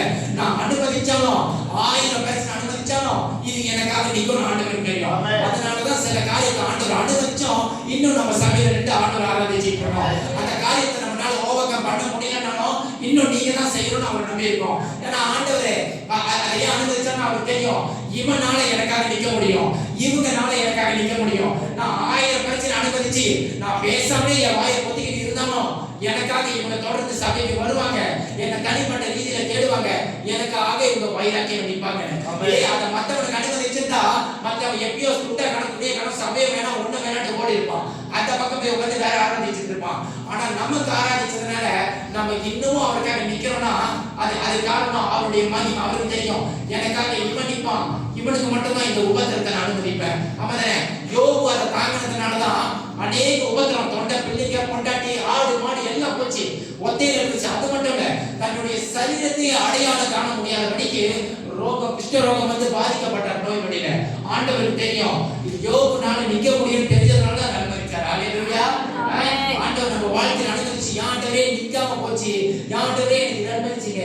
ஆண்டவர் கேட்பாரு இன்னும் நிக்கிறேன் எனக்காக, இன்னும் நான் உனக்கு இவ்வளவு அனுமதிச்சுட்டேன், எனக்கு ஆண்டவர் கண்டுக்கல என்ன கண்டுக்கல அப்படின்னு சொல்லலையே, எனக்காக இன்னும் சபைக்கு வரல, எனக்காக இன்னும் நீ ஆராதனை செய்யறதான, எனக்காக நீ இன்னும் காணிக்கை கொடுக்கிறதான, எனக்கு இன்னும் உத்தமமா என்ன நம்புறதான, 1000% 100% இன்னும் 1% ஆண்டவர் செய்வார்ன்ற நம்பிக்கை இருக்குதானே.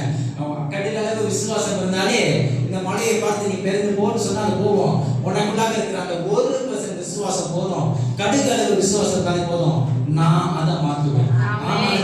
ஆண்டவர் சொல்றாரு ஏற்ற நிமிடம் நான் உன்னிடமாய் திரும்புவேன் தான் சொல்றாரு.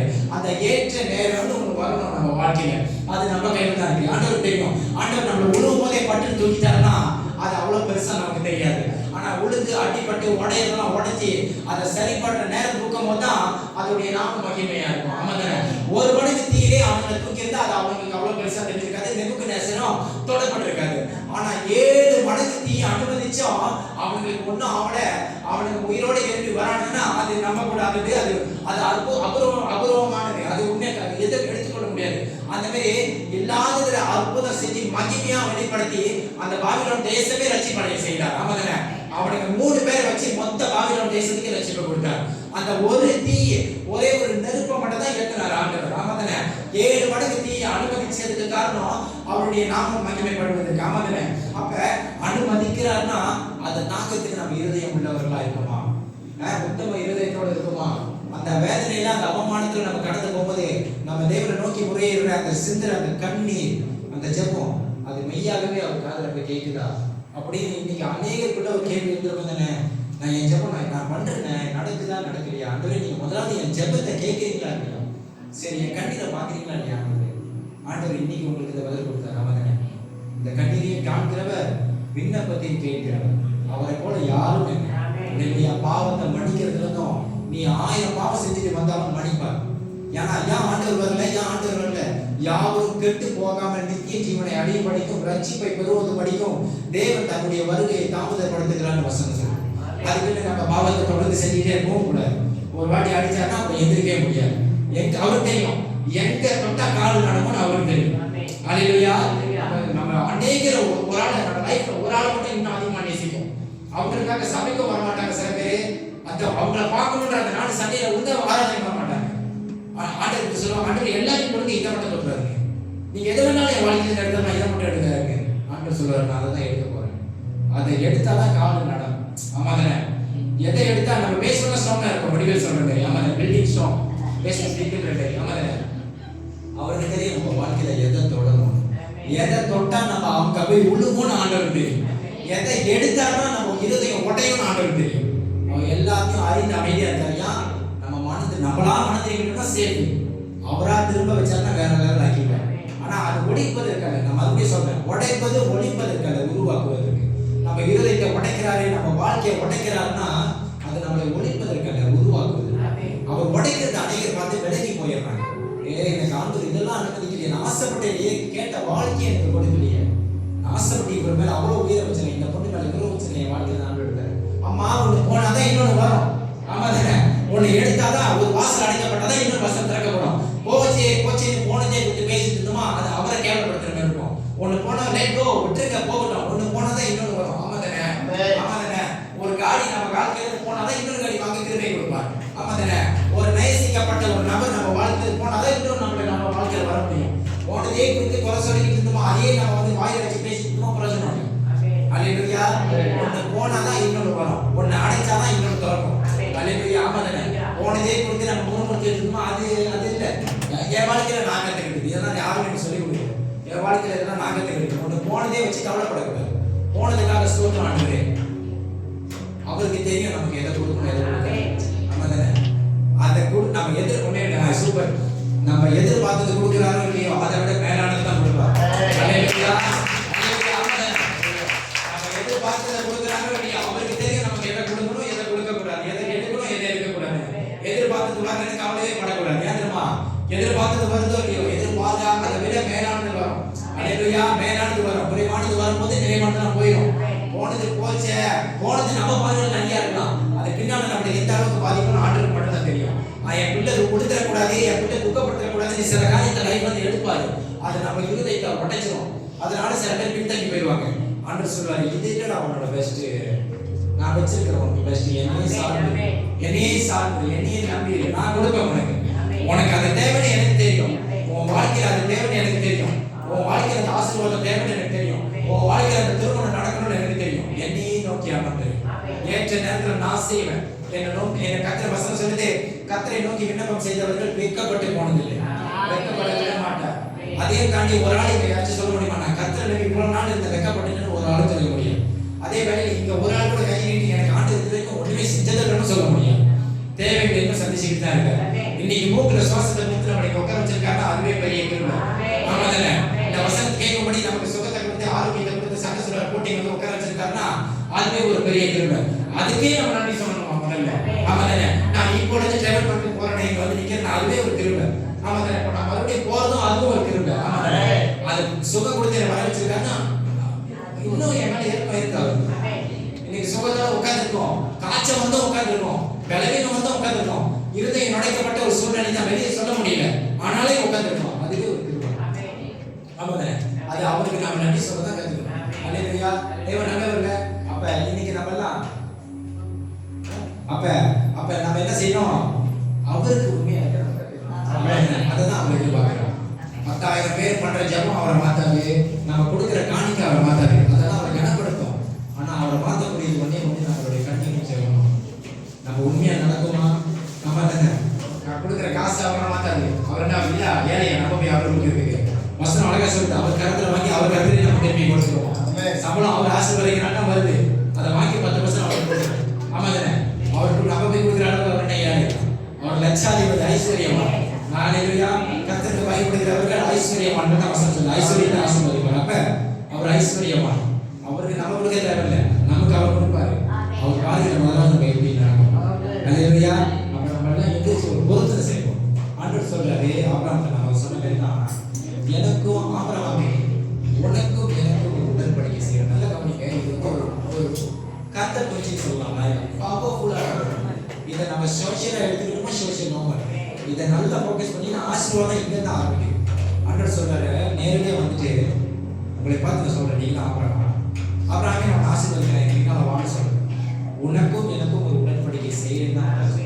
உடன்படிக்கை செய்யணுமா? முதல்ல ஆண்டவரே ஒரு நாளைக்கு 1 மணி நேரம் உங்களுக்கு நான் தரேன், ஜெபம் செய்யணும். அந்நாளைக்கு ராத்திரி நான் காலையிலிருந்து ராத்திரி சொல்ற பாவத்தை அழிக்க முடிவு படிக்கிறேன் ஜெபம் பண்ணி உங்களோட ஒரு நேரத்தை கொடுக்குற 24 மணி நேரத்தில் வேலை வீடு காடி போன்ற அதுக்கு இதுங்க எல்லாம் போய் 1 மணி நேரம் உங்களுக்கு நான் தரேன். என்ன பண்ணதுன்னு தெரியலனால கண்ணை மூடி போய் உட்காந்துருக்கேன். அவ்வளவுதான். நீங்க கண்ணை மூடி உட்காந்து எதை நினைச்சாலும் பரவாயில்ல. பைபிள் ஒரு 2 அதிகாரம் படிங்க, படிச்சுட்டு ஏறினாலும் பரவாயில்ல, ஏறலனாலும் பரவாயில்ல. நான் சொல்லிட்டு கேளுங்க, ஏறலனாலும் பரவாயில்ல, தொடர்ந்து படிங்க. பட்டுன்னு சிந்தனை திறக்கப்படும், ஆண்டவர் பேசுவார். படிக்காம இருந்தா ஒண்ணுமே ஏறாது. ஏறலனாலும் படிங்க. படிச்சுட்டு ஒரு 2 அதிகாரம் படிச்சு கண்ணை மூடி. ஆனா என் வீட்டில் ஒரு பைபிள் வச்சிருக்கேன், கிறுக்கி வச்சிருக்கேன். பைபிள் நிறைய இருக்காது, பேசுற வார்த்தைகள் இல்லையா, அப்படிதான் இருக்கணும் பைபிள். சும்மா அழகு படுத்துவதற்கு கொடுக்கப்படலை, இது விலை உயர்த்தப்பட்டது. ஆமாம், பயங்கரமானது இது. இது ஒருத்தன் தூக்கிய மட்டும் ஒருத்தனை இறக்கிய மட்டும் சரியா பாய்க்கலாம். ஆமாம். அப்ப இதெல்லாம் தேவைப்படுது. என் வாயிலிருந்து புறப்பட்ட வார்த்தை இருவரும் கருவுள்ள பட்டயமா இருக்கிற வசனம் சொல்லுகிறேன். அது எதற்காக நான் அனுப்புகிறேனோ திரும்பி அதை குறிச்சு என்னிடத்தில் வரும்னு தான் வசனம் சொல்லுவேன். அப்ப இருவரும் கருவுள்ள பட்டயமா இருக்கிற தேவனுடைய வார்த்தை, வார்த்தை ஜீவன். இந்த பைபிளுக்கு ஜீவன். நிறைய பேர் பைபிளை நம்புறாங்க. நம்ம பைபிளை நம்ப கூடாது. பைபிளின் தேவனை தான் நம்பணும். பைபிளுக்கு வல்லமை இல்லையா? இதில் அடிக்கப்பட்ட அச்சுக்கு கூட வல்லமை இல்லை. இந்த வார்த்தையை நம்ம வாயில உச்சரிக்கிறோம்ல, உயிரா ஜீவனுள்ள வார்த்தையை, மனுஷன் ஜீவனா இருக்கிற மனுஷன் அந்த வார்த்தையை தேவனுடைய வார்த்தையை உச்சரிக்கும் போது அந்த வார்த்தைக்கு ஜீவன் வருது. நம்ம வாயில எனக்கு விரோதமாக உருவாக்கப்படும் எந்த ஒரு ஆயுதமும் வாய்க்காது.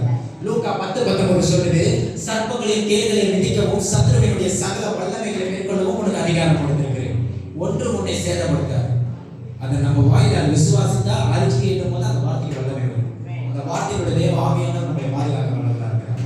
ஏன் நம்ம வார்த்தையை நம்ம வாயால் அந்த வார்த்தையை அறிக்கை செய்யணும். இந்த பைபிளுக்கு வல்லமை இல்லை, பைபிள்ல இருக்கிற அச்சரிக்கப்பட்ட அச்சுக்கு வல்லமை இல்லை. ஆனா அந்த வார்த்தை ஜீவனுள்ள வார்த்தை. அந்த ஜீவனுள்ள வார்த்தையை நம்ம ஜீவனுள்ள மனுஷனா அண்ணன் என்ன சொல்றாரு, ஆதாம் ஏவாளை உண்டாக்கி படுத்திருந்த ஆட்டாவுக்கு தன்னுடைய ஜீவனை கொடுத்தாங்க. வசனம் ஜீவ சுவாசம் அடைந்தான். கொடுத்ததுனால தான் வசனம் அழகை சொல்லி ஆதிய காலத்துல ஆதாம் ஜீவ சுவாசம் அடைந்தார். அப்ப நமக்குள்ள இருக்கிற ஜீவ சுவாசம் யாருடையது? கர்த்தருடைய. அந்த கர்த்தர் கொடுத்த ஜீவன்ல தேவனுடைய வார்த்தையை பிரவேசிக்கும் போது வார்த்தை வல்லமை வரும். தன்னை நேசிக்கிறவர்கள், தன்னை உண்டு பண்ணினவர்கள், தன்னை கர்த்தரை நேசிக்கிறவர்கள் அவருடைய வார்த்தையை ஆம் என்றும் ஆமென் என்றும் இருக்குது வசனம். அவருடைய வார்த்தைக்கு நோ என்று நோமே என்று சொல்லல. ஆம்னா ஆமா, ஆமேன்னா அப்படியே ஆகும், அவ்வளவுதான். என் வார்த்தைக்கு வல்லமை. இந்த வார்த்தையை நம்ம பேசணுமா நம்ம வாயில முதலாவது நேரத்தை கொடுத்துருவோம் அந்த வார்த்தையை படிக்க. அல்லேலூயா. இன்னைக்கு நான் சொன்னதை நீங்க எடுத்து செயல்படுத்தினீங்கன்னா நீங்களும் ஆசீர்வதிக்கப்படுவீங்க, உங்க சுத்தி இருக்கிறவங்க ஆசீர்வதிக்கப்படுவாங்க. ஒரு உடன்படிக்கை ஆண்டவரோட செய்யும். உனக்கும் எனக்கும் நடுவாக அவதான கணவன் மனைவி திருமணம் பண்ணும்போது சபையில் ஒரு உடன்படிக்கை செய்யறாங்க. கடைசி வரைக்கும் நம்ம கையை பிடிப்பேன், இவரு அவங்க கையை அவங்க, அதுதான் ஒரு உடன்படிக்கை. அந்த திருமண உடன்படிக்கை. ஒரு மனுஷனை இன்னொரு மனுஷன் சேர்ந்து வாழும் போதே அவ்வளோ ஒரு உடன்படிக்கை. 1000 பேரை கூப்பிட்டு பத்திரிக்கை அடிச்சு சாப்பாடு செய்யும் போது மனுஷனை கொண்டு பண்ண தேவனோட செய்யும் போது நம்ம உடன்படிக்கை எவ்வளவு கவனமா இருக்கும். அல்லேலூயா. முடிச்சிடுறேன். 2 நிமிஷம். அன்று சொல்றாரு, எனக்கும் உனக்கும் அன்று சொல்றாரு, நீங்களும் அவ்வளவுதான். அநேக பேர் உங்க தலையில கை வைக்கலாம். ஐயா 1000 பேர் உங்க தலையில கை வைக்கலாம். இந்தியாவுக்கு வரலாம், ஆப்கானிஸ்தானுக்கு வரலாம், பாகிஸ்தானுக்கு வரலாம். 1000 பேர் உங்க தலையில கை வச்சு ஜெபிச்சாலும் தனிப்பட்ட வாழ்க்கையில கனி கொடுக்கலன்னா அவுட்.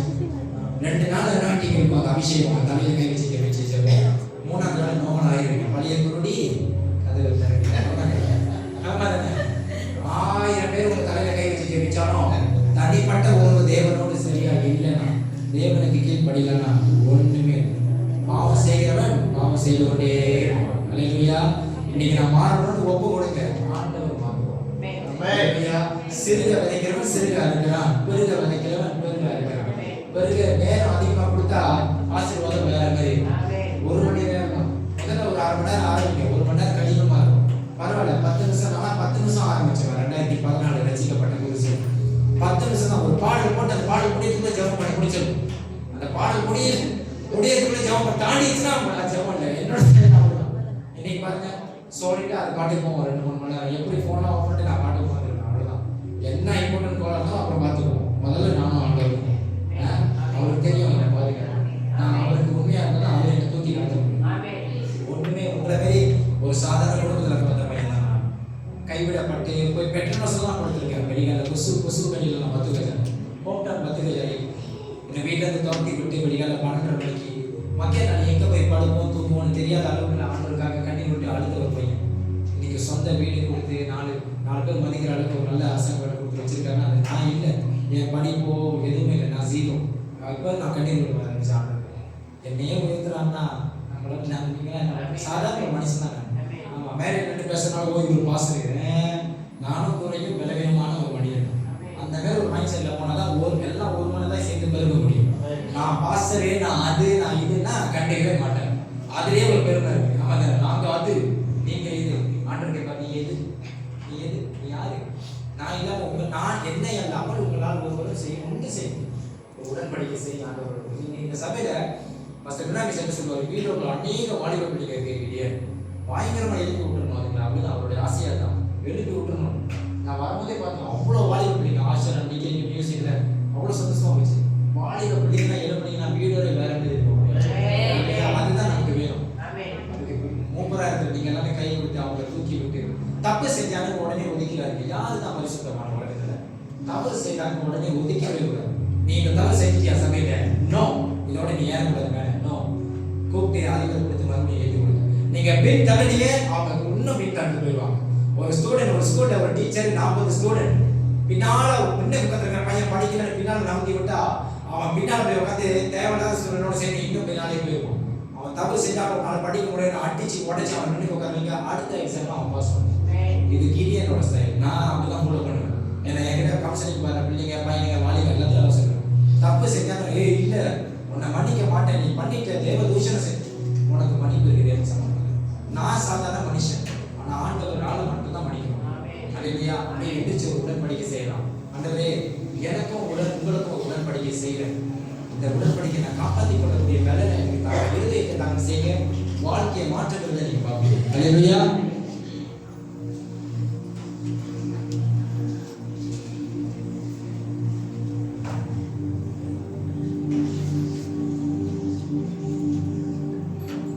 நல்லா கண்ணில் கூடிய அப்படியே ஆண்டவரை பார்ப்போம். அவங்க 2 பேரும் அப்படியே நீங்களும் ஆண்டவர் மட்டும்தான், யாரையுமே நினைக்காதீங்க. எந்த கவலையோ துக்கமோ சோகமோ யார் எதுவுமே உங்க சிந்தனையில் இருக்கக்கூடாது. நீங்களும் மட்டும்தான் எல்லாத்தையும் மறந்துடுங்க. உங்களே வெறுமையாக்கிருங்க. 2 நிமிஷம் 24 மணி நேரம் ஒரு 2 நிமிஷம் ஆண்டவர் மட்டுமே மனசுல வைங்க. உங்களுக்கு நீங்க பேசுறது ஆண்டவர் கேட்கிறேன். எங்க 2-3 பேர் நான் இருக்கிறாங்களோ அவங்க மத்தியில் நான் வருவேன்னு சொல்லியிருக்கேன். இத்தனை ஜனங்கள் நிற்கணும், இன்னைக்கு வராம இருப்பாரா? எப்பயோ வந்துட்டா அவரோட பேசுறதுக்கு தான் இருக்கு, அவரோட ஆவியானவருக்கு தான் இருக்கு. ஜெபத்தை நோக்கி பார்க்கிறார் ஆண்டவர். யார் இருதயம் உடைக்கப்பட்ட நிலைமையில போகிறீங்க, யார் உண்மையாவே என்னை நோக்கி பார்க்குறீங்க, அவர் தான் ஆண்டவருடைய கண்கள் நோக்கி பார்க்குறீங்க. அல்லேலூயா. இது உங்க வாழ்க்கையில ஒரு டேர்னிங் பாயிண்டான ஒரு சிச்சுவேஷனா இருக்கலாம், ஒரு நேரமா இருக்கலாம். ஆண்டவர் சமூகத்தில் ஒப்பு கொடுங்க. ஆண்டவரை கண் நோக்கி பாருங்க. சுத்தி பார்க்காதீங்க. பக்கத்தில் உள்ளவங்க அதை நினைச்சுக்கோங்களா, பக்கத்தில் உள்ளவங்க இதை நினைச்சுக்கோங்க, அதெல்லாம் பார்க்காதீங்க. நீங்க ஆண்டவர் மட்டும் பாருங்க. பக்கத்தில் உள்ளவங்களாம் வரமாட்டாங்க, இயேசு தான் வருவார். அல்லேலூயா. அப்படியே ஆண்டவரோட ஒரு உடன்படிக்கை செய்யுங்க. ஆண்டவரோட நீங்களும் மட்டும்தான்.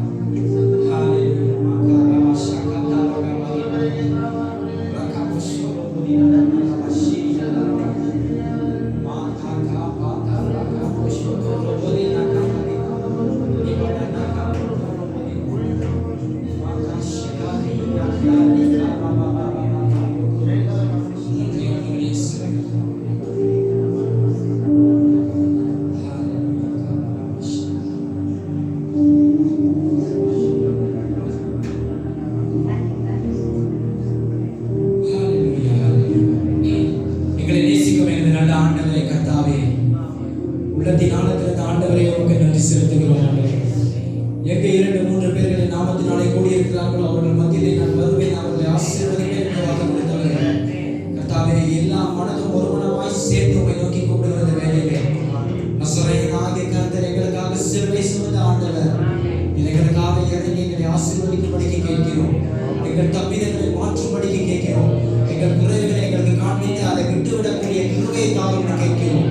ஆண்டவரே, எங்கள் பலவீனங்களை அறிந்து எங்களை பிள்ளைகளாய் ஏற்றுக்கொண்ட தேவனே, தாயின் வயிற்றிலே எங்களை தெரிந்து கொண்ட தேவனே, ஜாதிகளுக்கு எங்களை பரிசுத்தமாக்கி தீர்க்கதரிசியாய் எழுப்பேன் என்று சொல்லி காத்து கொடுத்தவரே, உடைய நாமம் எங்கள் வாழ்விலே மகிமைப்படத்தக்கதாய், எங்கள் குறைவுகள் எல்லாம் நிறைவாக்கப்படத்தக்கதாய், எங்கள் பாவங்கள் அனைத்தும் பரிசுத்தமாய் மாக்கப்படுவதாய் கர்த்தாவே, உடைய நாமம் எங்கள் வாழ்விலே மகிமைப்படும்படி ஜெபிக்கிறேன். வேத வானத்திற்குள்ளாக பூமிக்கும் சொந்தக்காரராய் இருக்கிற ஆண்டவரே, நீ ஒருவரே மெய்யான தேவன், நீ ஒருவரே ரட்சகர், நீ ஒருவரே மீட்பர், நீ ஒருவரே பாவிகளின் சிநேகிதர், நீ ஒருவரே பரிசுத்தர், நீ ஒருவரே எங்களை காண்கிற தேவன், எங்களை காண்கிற எல்லோரி உமக்கு ஸ்தோத்திரம். ஆண்டவர் அற்புதங்களை செய்கிறார். இனி வருகிற காலங்களில் உள்ள ஜனங்கள் அநேக சாட்சி சொல்லத்தக்கதாய்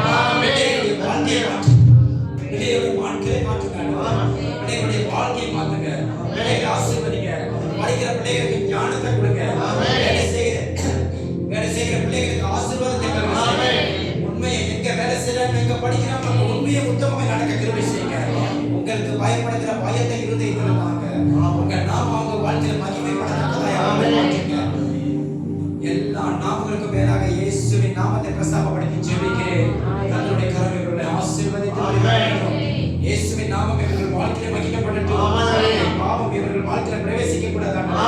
பரிசுத்தமாய் வாழ கிருபை செய்யுங்க, வழிநடத்துங்க, உங்க நாமத்தின் மகிமையை வெளிப்படுத்துங்க. ஆசீர்வாதம் காணட்டும்.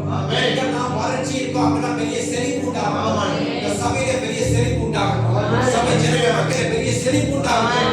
ஆசீர்வாதத்தை காணக்கூடிய தடைகளை நீக்குங்க. நீங்க 2:13 சொல்லுகிறது போல தடைகளை நீக்கி கொடுக்கிற கர்த்தர் இவர்களுக்கு முன்பாக இவர்கள் தடைகளை நீக்குங்க, வேலையை நீக்குங்க, வாழ்க்கையை நீக்குங்க, படிப்புல நீக்குங்க, கல்வியில நீக்குங்க, அதிகமான செல்வங்களினால் நிரப்புங்க. உங்க நாம இவர்கள் வாழ்க்கையில மகிமை கொள்ளப்படக்கூடிய வாசலை திறக்கட்டும். அடைக்கப்பட்ட வாசல்கள் திறக்கட்டும். எதெல்லாம் நடக்காது, எதெல்லாம் முடியாதுன்னு சொன்னாங்களோ அதெல்லாம் இவர்கள் வாழ்க்கையில் நடக்கட்டும். கர்த்தர் ஒருவராலே மட்டுமே இதை செய்ய முடியும். கர்த்தருடைய நாமம் இவர்கள் வாழ்க்கையில மகிமைப்பட கிருபை செய்யும். எல்லா நாமங்களுக்கும் மேலாக உயர்த்தப்பட்ட ஆண்டவரே, உம்முடைய நாமம் இவர்கள் வாழ்க்கையில மகிமை பெறட்டும். இந்த ஸ்நானத்தில் செய்யப்பட்ட ஜெபத்துக்கு உன் கண்கள் கண்டதும், உன் ஜெபங்கள் உங்களுடைய செவிகள் கேட்கப்பட்டதுமாக இருப்பதற்காக நன்றி. அப்படியே கர்த்தர் இந்த காரியங்கள் எல்லாம் செய்வதற்காக உள்ளத்தின் ஆழத்திற்கு உமக்கு கொடாகொடி ஸ்தோத்திரம் ஸ்தோத்திரம் ஸ்தோத்திரம் சொல்லி எல்லா நாமங்களுக்கும் மேலாக உயர்த்தப்பட்ட இயேசுவின் நாமத்தில்